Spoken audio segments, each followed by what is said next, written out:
Problem से solution तक, astro तक, know your fate. Hello everyone, कैसे हैं आप सभी। बहुत बहुत स्वागत है आप सभी का एस्ट्रो तक में। मैं हूं राखी मिश्रा।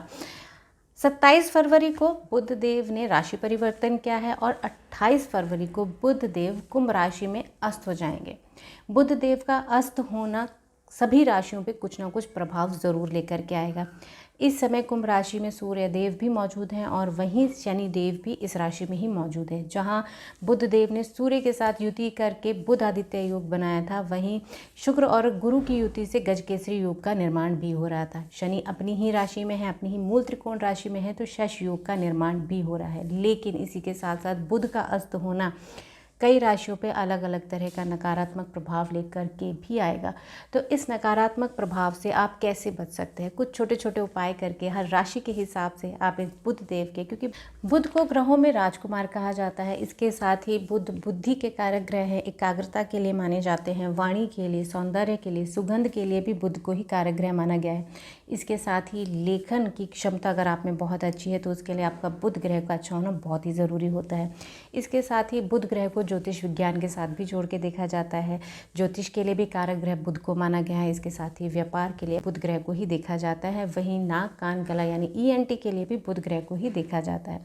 इसके साथ ही बिजनेस और कम्युनिकेशन स्किल के लिए भी बुध ग्रह को ही देखा जाता है। तो इस स्थिति में जब बुध ग्रह इतनी सारी चीज़ों के कारक ग्रह माने गए हैं और इसके साथ ही बुध ग्रह 28 फरवरी को अस्त हो रहे हैं, तो वो कई चीज़ों पर नकारात्मक प्रभाव डालते हैं।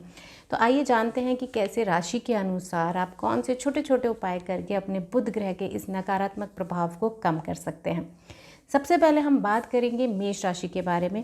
मेष राशि के लिए जो बुध ग्रह अस्त हो रहे हैं वो आपके 11th हाउस में अस्त हो रहे हैं। तो इस घर के इस भाव के जो भाव है, आपकी इच्छाओं का जो भाव है, इसमें अगर बुध ग्रह का नकारात्मक प्रभाव ना पड़े, इसके लिए आपको चाहिए कि आप माँ दुर्गा की स्तुति ज़रूर करें।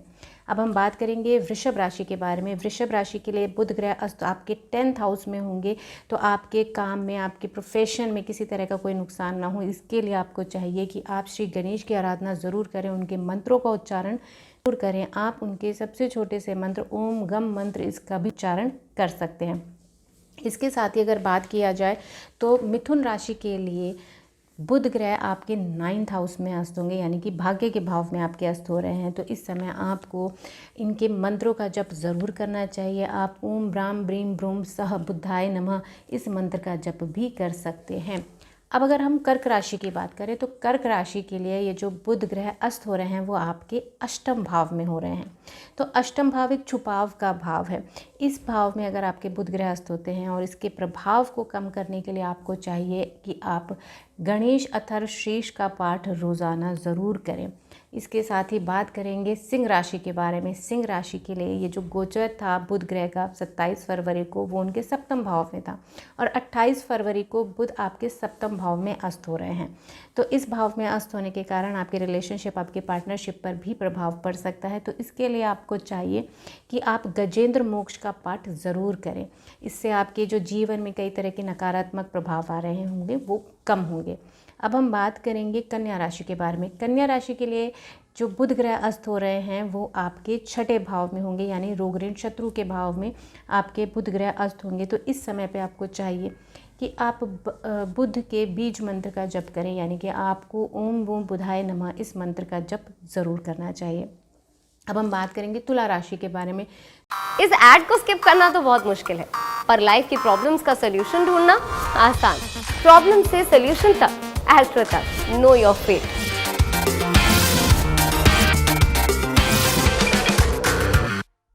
तुला राशि के लिए ये जो बुध का गोचर है आपके पंचम भाव में था और आपके बुध जो है पंचम भाव में अस्त हो रहे हैं।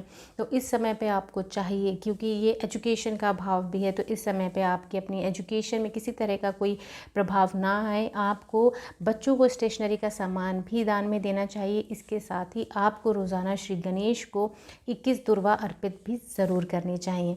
अब हम बात करेंगे वृश्चिक राशि के बारे में। वृश्चिक राशि के लिए ये जो गोचर था उनके चतुर्थ भाव में था और चतुर्थ भाव में ही बुध ग्रह बुधदेव अस्त हो रहे हैं। तो इस समय पे आपके परिवार में किसी तरह का नकारात्मक प्रभाव ना आए, आपका पारिवारिक जीवन प्रभावित ना हो, इसके लिए आपको चाहिए कि आप श्री गणेश के ओम गम गणपतये नमः इस मंत्र का जप ज़रूर करें। अब हम बात करेंगे धनु राशि के बारे में। धनु राशि के लिए बुध का ये गोचर और बुध का अस्त होना आपके तीसरे भाव में हो रहा है, तो इस समय पे आपको चाहिए कि आप श्री हरि विष्णु के मंत्रों का जप तो ज़रूर करें।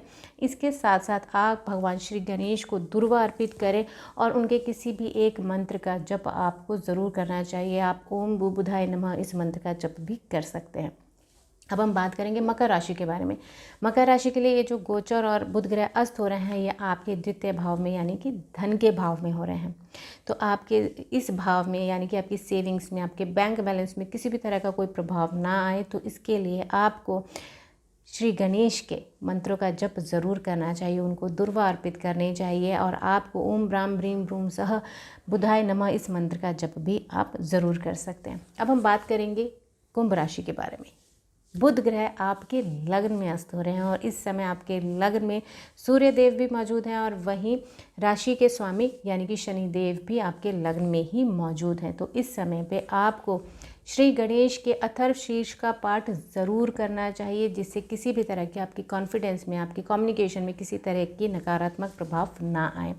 अब हम बात करेंगे मीन राशि के बारे में कि मीन राशि के लिए ये जो गोचर है, बुध का गोचर, बुध ग्रह अस्त हो रहे हैं आपके 12वें भाव में। ये कि आप श्री गणेश को मूंग, साबुत मूंग अर्पित ज़रूर करें। इसके साथ ही आप ओम गम गणपतये नमः मंत्र का जप भी ज़रूर करें। वहीं श्री हरि विष्णु का ध्यान भी आपके लिए बहुत ही लाभकारी सिद्ध होगा। तो इस समय पे आपको, जब बुध देव अस्त हो रहे हैं, तो आपको विष्णु भगवान श्री हरि विष्णु का ध्यान भी ज़रूर करना चाहिए और इसके साथ साथ गणेश जी के मंत्रों का उच्चारण भी आपको ज़रूर करना चाहिए। तो ऐसी ही जानकारी के लिए आप सभी देखते रहिए एस्ट्रो तक। Thank you so much. आप सभी का दिन शुभ हो। एस्ट्रो तक ऐप पर आपको मिलेगा भविष्य से जुड़े हर सवाल का जवाब। डाउनलोड कीजिए एस्ट्रो तक ऐप और चुटकी में जुड़िए इंडिया के बेस्ट एस्ट्रोलॉजर से।